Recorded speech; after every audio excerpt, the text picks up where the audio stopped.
सरकार की जय। बात है। हमारे पास अभी आधे घंटे का समय है। क्या बढ़िया बात है, हम अयोध्या तक पहुंचेंगे आज की तरह। हाँ, अभी तो विदाई विदाई सब बाकी है। आइए बड़ी तेजी से। राम जी ने पूछा, अच्छा एक बात यहां समझने की आवश्यकता है। देखो भाई, राम जी तो साधारण नहीं है, ये तो सबको पता है। राम जी साधारण नहीं है, और धान कूटना एक साधारण प्रक्रिया है। तो आप जरा विचार करो कि जब राम जी साधारण नहीं है, तो क्या धान कूटने जैसी साधारण प्रक्रिया राम जी करेंगे क्या? नहीं करेंगे। असाधारण व्यक्ति साधारण काम नहीं करेगा। मानो राम जी ने ही पूछ दिया मिथिलानियों से। राम जी ने कहा, तुम्हें पता है मैं कौन हूं और मुझसे धान कुटवा रही तुम लोग? मिथिलानियों ने कहा, जो धान कुटवा रहे हूं सरकार, इसके पीछे कुछ कारण है, आप बुरा मत पाना। राम जी ने कहा, क्या कारण है? मिथिलानियों ने कहा, हे सरकार, जिस प्रकार से चावल के चारों तरफ धान की भूसी लिपटी रहती है, और यदि चावल को प्राप्त करना है तो धान को कूट करके उसकी भूसी को अलग करना पड़ता है, तब चावल प्राप्त होता है। उसी प्रकार से ही सरकार, चावल की तरह हम सब सांसारिक जीव 8 प्रकार की माया से लिपटे हुए हैं। 8 प्रकार की प्रकृति, प्रकृति माने माया, 8 प्रकार की माया अर्थात प्रकृतियों से हम जीव लिपटे हुए हैं। धान के भूसी की तरह माया हमारे चारों तरफ लिपटी है। कौन कौन सी माया, कौन कौन सी प्रकृति? भगवान श्री कृष्ण गीता में कहते हैं, हे अर्जुन, जीव 8 प्रकार की माया से घिरा है। कौन कौन से? बोले भूमि, रापो, नलो, वायु। क्या बात है, परम विद्वान सामने बैठे हैं महाराज जी। भूमि, रापो, नलो, वायु, खंग मनो बुद्धि रेवच अहंकार इतीयम में भिन्ना प्रकृति रष्टधा। गोपियां मिथिलानियां कहती हैं, जब भगवान कृष्ण की बात बोलने लगता हूं, मुझे गोपियां ही याद आने लगती हैं सीताराम। अब चूंकि यह वाक्य श्री कृष्ण का है, इसलिए हमको लगा कि शायद सामने गोपियां हैं किंतु बात तो राम जी की चल रही है, यहां तो मिथिलानियां हैं सामने।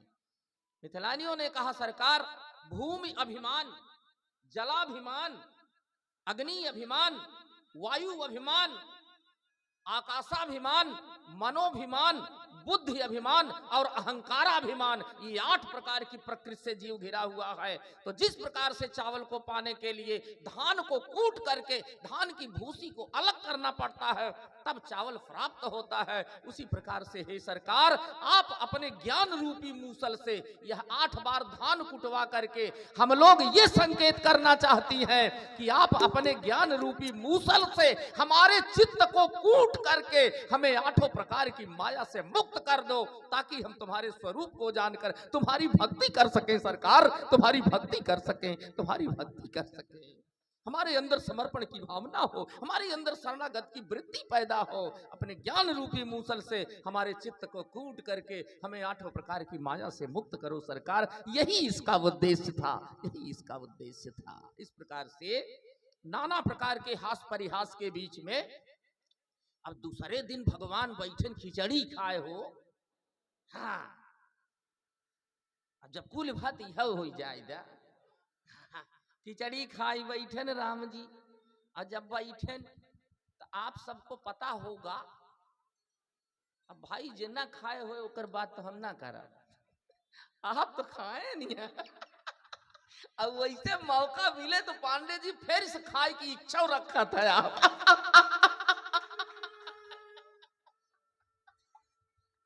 क्या बात है, बोलो भक्तवत्सल भगवान की जय। अब दूल्हा खिचड़ी खाने बैठे, तबई तो कहे है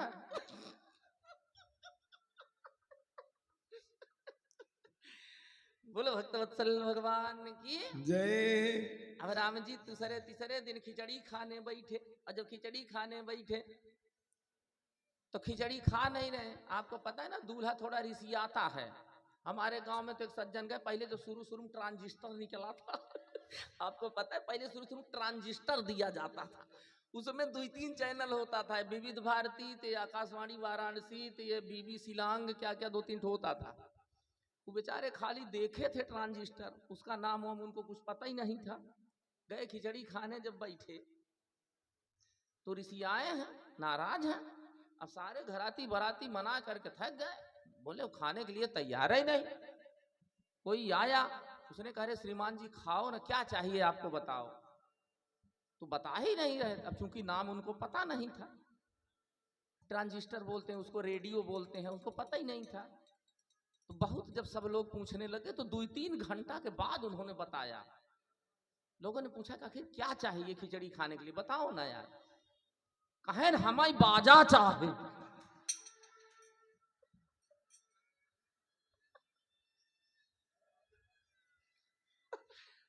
तब बहुत देर के बाद लोगों ने समझा कि बाजा मतलब ट्रांजिस्टर।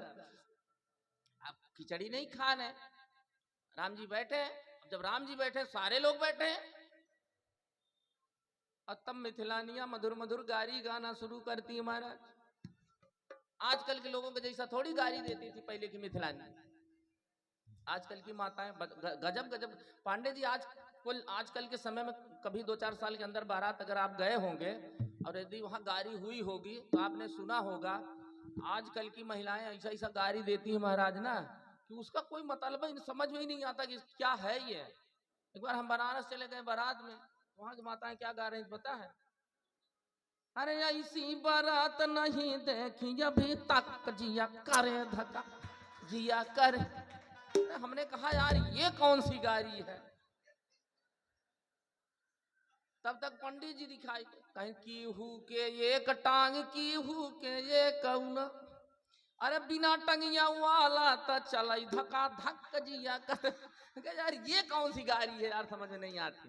किंतु मिथिलानियां ऐसा नहीं गाती, मिथिलानियां तो मर्यादा में है महाराज।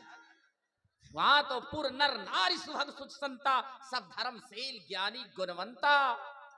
मिथिलानियां कहती हैं अरे दशरथ राज किशोर हो, राउर करी भोजनिया। दशरथ राज किशोर हो, राउर करी भोजनिया। दशरथ राज किशोर हो, राउर करी भोजनिया। दशरथ राज किशोर हो, राउर करी भोजनिया। दशरथ राज किशोर हो, राउर करी भोजनिया। दशरथ राज किशोर हो, राउर करी भोजनिया। दशरथ राज किशोर हो, राउर करी भोजनिया। रउआ के गारी रौरे बहिनी के गारी, रउआ के गारी राउर बहिनी के गारी। अरे बहिनी के गारी रौरे बहिनी के गारी। बहिनी के गारी रौरे बहिनी के गारी। अरे गारी कौशल्या महतारी हो, राउर कवरी भोजनिया। गारी कौशल्या महतारी, राउर करी भोजनिया। दशरथ राज किशोर हो, राउर करी भोजनिया। दशरथ राज किशोर हो, राउर करी भोजनिया। बस बंद करो। लक्ष्मण जी उठ के खड़े हो पड़े, बंद करो। राम जी ने कहा लक्ष्मण जी क्या हो रहा है? अरे बोले आप सुन नहीं रहे हो, हमारे कौशल्या मैया को गाली दे रही है ये लोग, आप बर्दाश्त करो, मैं नहीं कर सकता। राम जी ने कहा भैया ये ससुराल है बेटा, यहाँ धनुष बाण नहीं चलेगा। ये जो कह रही हैं बस सुनो चुपचाप। लक्ष्मण जी ने कहा मुझे बिल्कुल नहीं सुनना है, आप सुनिए। लक्ष्मण जी बड़े तेजस्वी स्वभाव के थे, वो जब क्रोध में आते थे तो राम जी की भी नहीं सुनते थे महाराज। राम जी ने कहा अच्छा एक काम करो, यदि तुम्हें बुरा लग रहा है तो मैं इनसे बात करता हूं, ये लोग चुप हो जाएंगे, बैठो बैठ जाओ, शांति से बैठो। लक्ष्मण जी बैठ गए मन मार के, बोले मेरी कौशल्या मैया को गाली दे रही हैं, मैं बिल्कुल कदाप बर्दाश्त नहीं कर सकता। तो राम जी ने कहा देवियों आप लोग हमें गाली काहे दे रही हैं? मिथिलानियों ने कहा इसलिए दे रही हैं कि आप हमारे दामाद हैं, आप हमारे पाहुन सरकार हैं। राम जी ने कहा इसके साथ साथ मैं भगवान भी हूं, ध्यान देना। मिथिलानियों ने कहा यदि भगवान बन करके आए होते तो वेद मंत्रों से तुम्हारा स्वागत होता, मेहमान बन के आए हो तो गाली सुनना पड़ेगा महाराज, गाली सुनना पड़ेगा। होते जो भगवान, होते जो भगवान तो सुनाती वेद ऋचा तुम्हें, बने हो मेहमान तो गारी अब सुनिए, गारी सुनना पड़ेगा। राम जी ने कहा एक काम करो, तुम लोग हमसे कुछ मांग लो किंतु गारी मत दो। पांडे जी थोड़ा सा ध्यान दीजिए, 10 मिनट और 15 मिनट। मिथिलानियों ने कहा आप हमें क्या दे सकते हैं सरकार? राम जी ने कहा जो चाहे मांग लो। मिथिलानियों ने कहा जैसे? राम जी ने कहा समग्र सृष्टि का अर्थ दे देता हूं तुम्हें। मिथिलानियों ने कहा हमारे यहां अर्थ की कोई कमी नहीं, हम अर्थ लेके क्या करेंगे महाराज? किसी ने पूछा तुम्हारे यहाँ बहुत अर्थ है क्या? मिथिलानियों ने कहा हमारे यहाँ इतना अर्थ है कि हमारे यहाँ जो सड़कों पे झाड़ू लगाता है वह भी खरबपति है महाराज, झाड़ू लगाने वाला भी खरबपति। समाज का सबसे निकृष्टतम व्यक्ति जो था उसके पास भी इतनी संपत्ति थी कि देवराज इंद्र लज्जित होते थे देख के। मैं नहीं बोल रहा हूं, मानसकार लिखते हैं मिथिला की स्थिति कैसी थी। मिथिला तो बोले जो संपदा नीच गृह सोहा, जो संपदा नीच गृह सोहा, नीच गृह तोहा नीच गृह तोहा, सो बिलो की सुर नायक मोहा, सो बिलो की दूर नायक लोहा, सो बिलो की दूर नायक लोहा, जो संपदा, जो संपदा,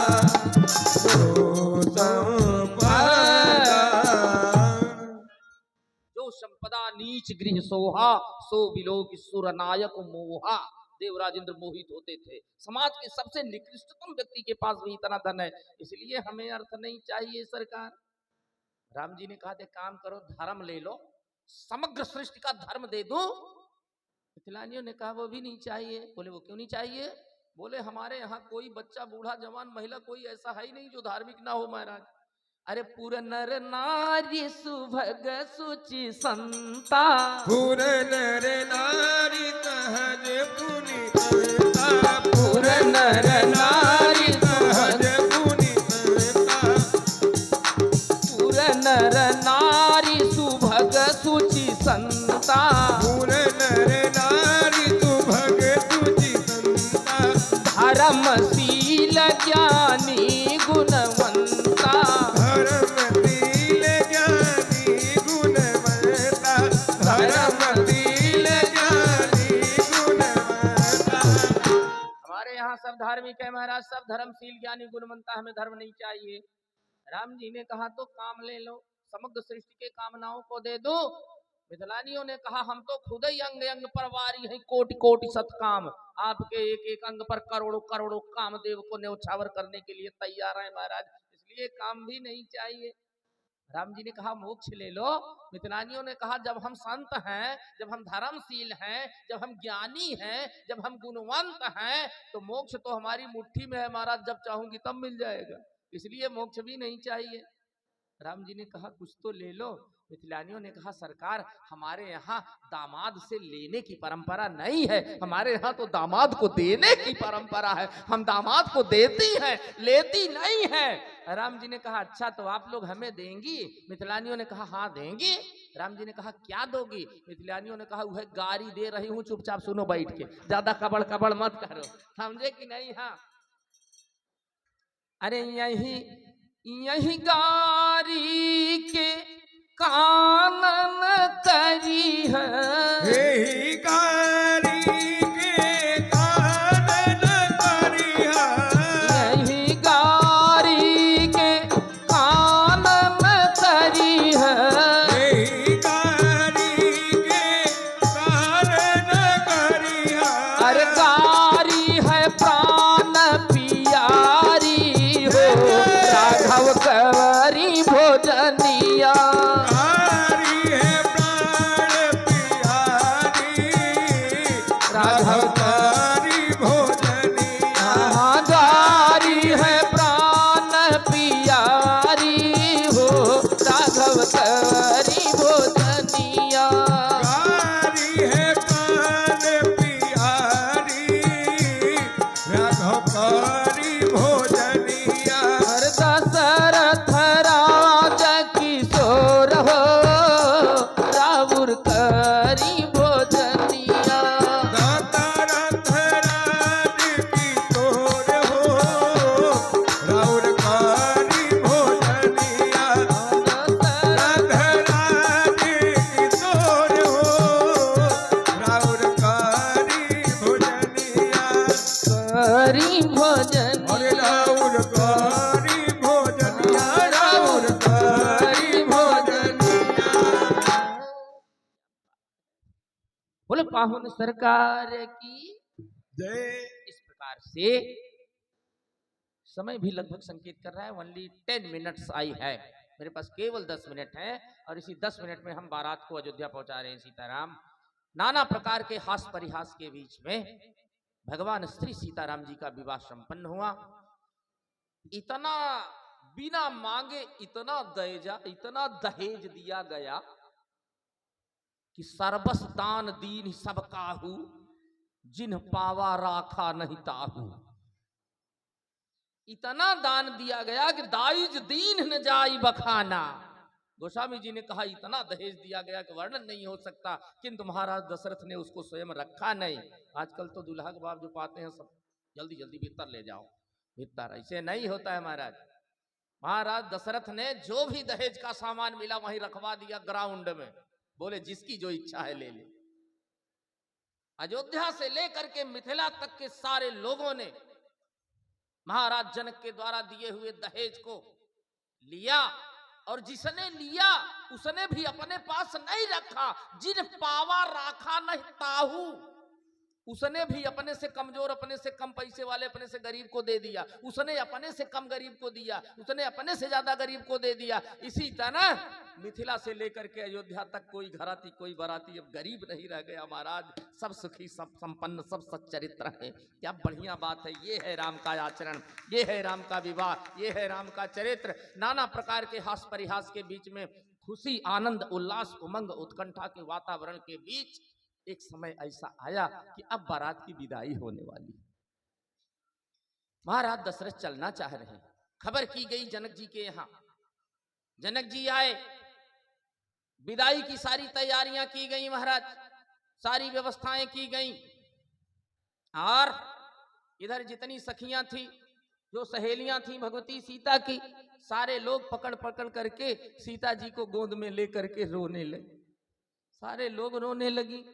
अब देखो बेटी की विदाई, बेटी को जब घर से विदा करो महाराज तो कुछ अच्छे संस्कार दे करके विदा करो। कैसे संस्कार देने चाहिए बेटी? आजकल के लोग, सुनैना जी आई, बेटी सीता को गोद में लेती हैं।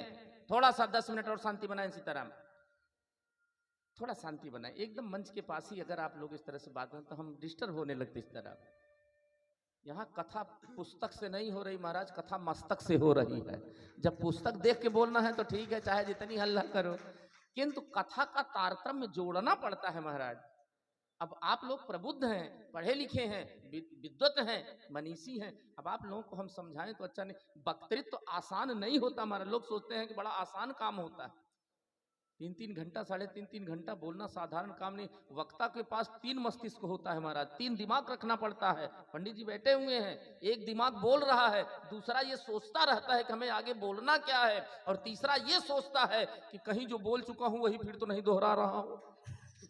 इसलिए 3 मस्तिष्क रखना पड़ता है। वक्तृत्व तो आसान नहीं होता महाराज, इसलिए क्षमा करिएगा, हमारी बात बुरी ना लगे, क्योंकि हम श्रम कर रहे हैं यहाँ बैठ के। और एक बात और बता दूं आपको, यह श्रम, यह कथा पैसे के लिए नहीं हो रही है महाराज, पैसे के लिए नहीं हो रही। भगवान की कथा पैसे के लिए नहीं होती। साधारण लोगों की क्या बात करूं, भगवान की कथा की कीमत तो अंबानी वडानी भी नहीं दे सकते महाराज। भगवान की कथा कोई कीमत होती है क्या? कथा पैसे के लिए नहीं होती, कथा स्वांतः सुखाय होती है। कथा समाज में एक आदर्श स्थापित करने के लिए होती है, किंतु ऐसे दिव्यतम पवित्र चरित्र को, राम के कैरेक्टर को रोटी के लिए बेच दिया लोगों ने, बेच दिया महाराज। इससे शर्मनाक बात क्या हो सकती है, विचार करो आप। इसलिए थोड़ी सी कृपा करें, शांति बनाएं। सुनैना जी आई, बेटी सीता को गोद में लेती हैं और उपदेश देती हैं। ऐसा ही उपदेश प्रत्येक माताओं को देना चाहिए। कैसा उपदेश देना चाहिए? सुनैना जी कहती हैं, हे बेटी, अब तो तू ससुराल जा रही है, अब तो तू हम सबके लिए पराई हो गई। वहां जाकर के तुझको एक काम करना है, बस एक ही काम है तेरे लिए। क्या? तो सुनैना जी संदेश देती हैं, अरे सासू ससुर गुरु, सासू ससुर गुरु सेवा करभू, पति रूख लखी आयसु अनुसरभू। सासु ससुर गुरु सेवा करहु, सेवा करेहू, पति रूख लखिया यसु अनुसरहु। पति रूख लखिया यसु अनुसरेहू, पति रूख लखी आयतु अनुसरेहू। ऐसे संस्कार देके भेजना चाहिए। सास ससुर गुरु की सेवा करना, पति के मूड को देखते हुए, उनकी दशा, उनकी स्थिति, उनके रुख को देखते हुए जीवन में आचरण करना। अब सोचो कितनी माताएं ऐसा संस्कार देके बेटी को भेजती हैं। हमने अपने गांव में सुना था, एक माता जी अपनी बेटी को विदा कर रही थी, उस समय मोबाइल नया नया निकला था। तो क्या बोली, बिटिया विदा हो रही है, जैसे गाड़ी में बैठी, पर्दा, हे बिटिया है सुना, जवन छोटकी अटैची बा तोहार व्यक्तिगत पर्सनल, उसमें एक इतना बड़ा रिलायंस का मोबाइल बा, कहाँ में बा, सिम उम कार्ड कुल रिचार्ज बा, अगर कौनो तकलीफ तो वहीं हो तो हम एक मिस कॉल दीहू, तोहरे बीच वाले भैया पप्पू को पठाऊ और चक्कू दिखाई तुम्हें विदा करा लिए ही, और तब तक तोहार विदाई वह परिवार में न करब जब तक वो परिवार टुकड़ा टुकड़ा हो बिखर न जाए। ऐसा संस्कार दे करके जब आप बेटी को भेजेंगी तो बेटी क्या आचरण करेगी वहां जाके? क्या वह परिवार को संयोजित करके रख सकती है? क्या वह परिवार में सम्मान प्राप्त कर सकती है? क्या वह परिवार के लोगों के बीच में प्रेम परोस सकती है? क्या? इसलिए सावधान, बेटी को संस्कार दो, और बेटी यदि संस्कारवान है तो एक नहीं दुई दुई खानदान को पवित्र करती है महाराज, पिता के कुल को भी और पति के कुल को भी। इसीलिए तपस्विनी के वेश में वनवास केवल राम जी को हुआ था, सीता को नहीं हुआ था। किंतु पति को बन जाते देख करके सीता जी अपने को संभाल नहीं सकी। राम के साथ वो भी तपस्विनी का वेश बनाए और 14 वर्षों के लिए कठिन कानन क्लेश को जीवन में स्वीकार की। जनक जी ने अपने फूल सी बेटी को, जो बेटी कभी कठोर धरातल पर पैर नहीं रखी थी, जो बेटी पलंग से उठती थी तो पालने से उठती थी तो कौशल्या मैया की गोद में, पलंग पीठ तज गोद ही डोरा, सीन दीन पगयवन कठोरा, जीवन मूरी जिम जोगवत रहूं, दीप बाती नहीं तारन कहूं, जो कभी दिया की बाती नहीं उकसाई थी। ऐसी सीता तपस्विनी के बेश में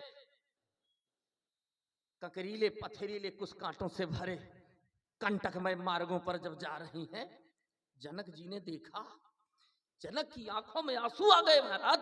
और जनक ने रोते हुए कहा कि हे बेटी, हे पुत्री, पुत्री पवित्र, अरे पुत्री पवित्र किए कुल दो, पुत्री पवित्र किए कुल दो, पुत्री पवित्र किए कुल दो, सुजस धवल जग कह सब को, सुजन धवल जग कह सब को, सुजस धवल जग कह सब को, सुजस धवल जग कह सब को।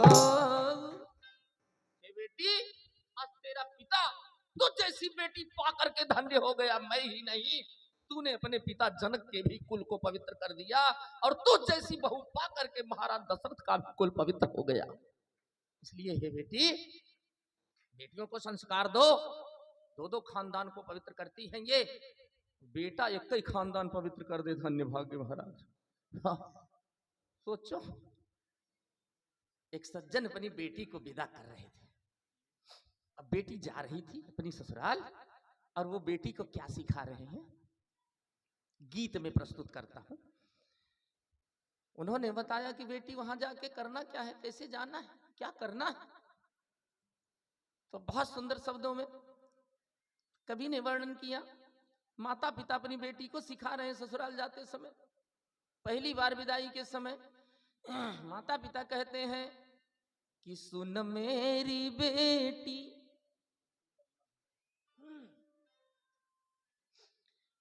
बोले सुन मेरी बेटी, कैसे उम्र है बितानी,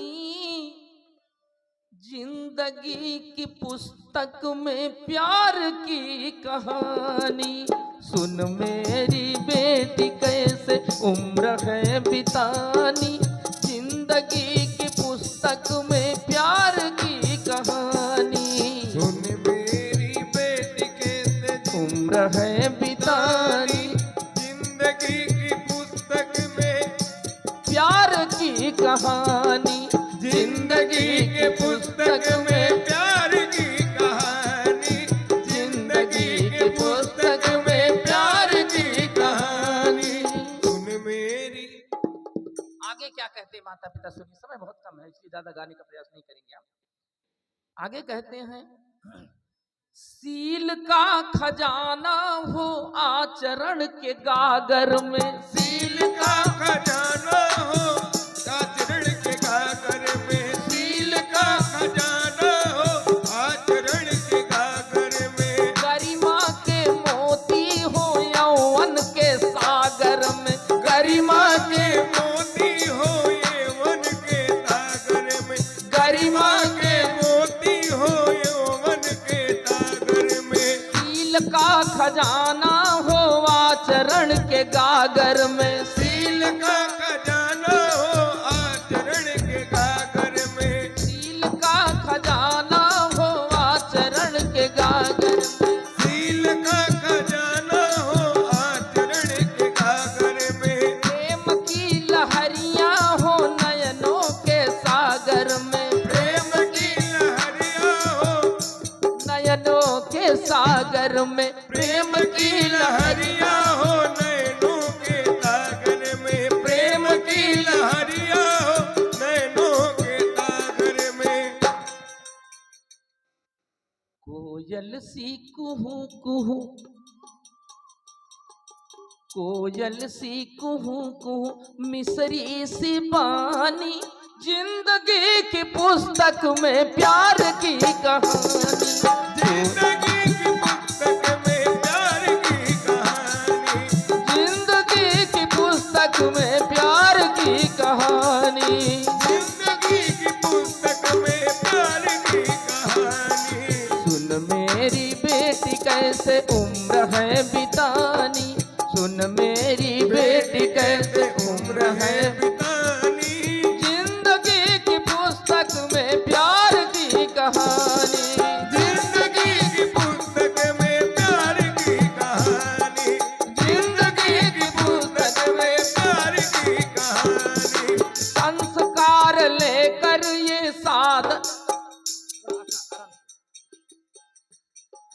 संस्कार लेकर ये साजन के घर जाना। संस्कार लेकर के साजन के घर जाना, संस्कार लेकर ये साजन के घर जाना। संस्कार लेकर ये साजन के घर जाना। नूर बन के आंखों का दिल में तुम उतर जाना। नूर बन के आंखों में दिल में तुम उतर जाना। नूर बन के आंखों का दिल में तुम उतर जाना। नूर बन के आंखों का दिल में तुम उतर जाना। हम रहेंगे पतझड़ में तुम बहार ले जाना। हम रहेंगे पतझड़ में तुम बाहर ले जाना। दर्द हमको दे देना और प्यार ले जाना। दर्द हमको दे देना और प्यार ले जाना।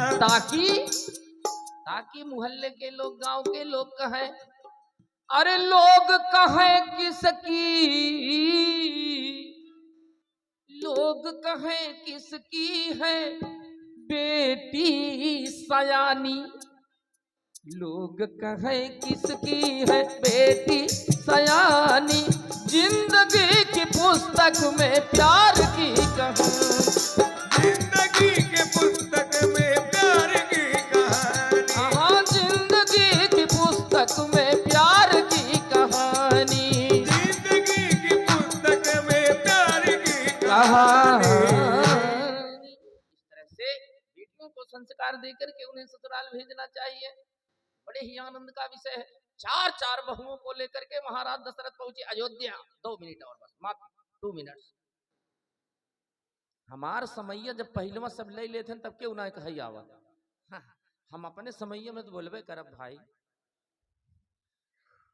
अब इसके लिए हम सारी भी नहीं बोलेंगे पांडित, क्योंकि हमारा समय पहले ले लिया जाता है।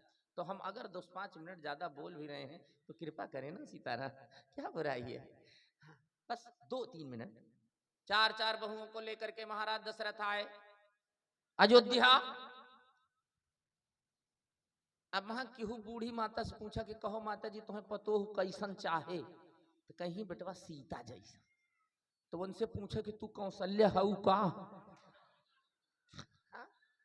तू तो सुरसा जो ताड़का बनी खड़ी हऊ, तब पतोह सीता जैसे कहाँ मिले।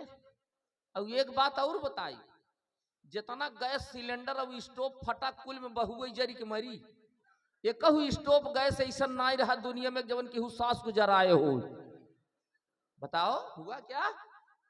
स्टोव फटने से बहू की मौत, जब देखो वहीं असो बहू में निकल रहा है रोज ही। ऐसा आज तक एक भी खबर नहीं मिला कि सिलेंडर फटने से सासू माँ की मौत। अभी तो बहाना है कि सास खाना ना कहो बनौती। अपने गलतियों पे पर्दा डालने के लिए चाहे जो बोल लो, किंतु जब मरी बहू वही मरी। महाराज दशरथ 4 बहुओं को लेकर के अयोध्या की धरती पर पहुंचे, राजमहल में प्रवेश किए। कौशल्या को बुलाया, देवी कौशल्या जी यहाँ प्राणनाथ इधर आओ। देखो ये हमारी जो बहुएं हैं ना, इनका अभी बचपना है, इनका अभी लड़कपन है। तो जब इनका बचपना है तो इनको रखना कैसे है पता है तुम्हें? कैसे? तो महाराज दशरथ ने कहा, देवी कौशल्या जिस प्रकार से आंख के दो पलकों के बीच में नेत्र सुरक्षित होता है, उसी प्रकार से आंख की एक पलक बन जाओ तुम, दूसरी पलक बन जाता हूं मैं, और नेत्र के जैसे अपने चारों वहियों को सुरक्षित रखेंगे। गोस्वामी जी की मंगल में लेखनी चली, बहुत बढ़िया संकेत। बोले बधू, महाराज दशरथ कह रहे हैं, अरे बधू लरिकनी पर घर आई, बहू लड़कनी पर घर आई, बधू लरिकनी पर घर आई, बहू लड़कनी पर घर आई, राखहु पलक नयन की नाई, राखहु नयन पलक की नाई, राखहु पलक नयन की नाई। इस प्रकार से हमें अपने बहुओं को सुरक्षित रखना है, तो सारे माता पिता, सारे सास ससुर ध्यान दें। इसलिए रामचरितमानस का संदेश है, ये सनातन धर्म का संदेश है। यदि हम अपने बहू को अपने बेटी जैसा ही प्यार दें तो वह परिवार कभी खंडित नहीं होगा, कभी अलगाववाद नहीं होगा, कभी दुई चूल्हे नहीं जलेंगे। सबका प्यार, सबका सम्मान बिल्कुल बराबर जीवन में बना रहेगा। आज की कथा का बस यही संदेश, यही बालकांड समाप्त होता है। कल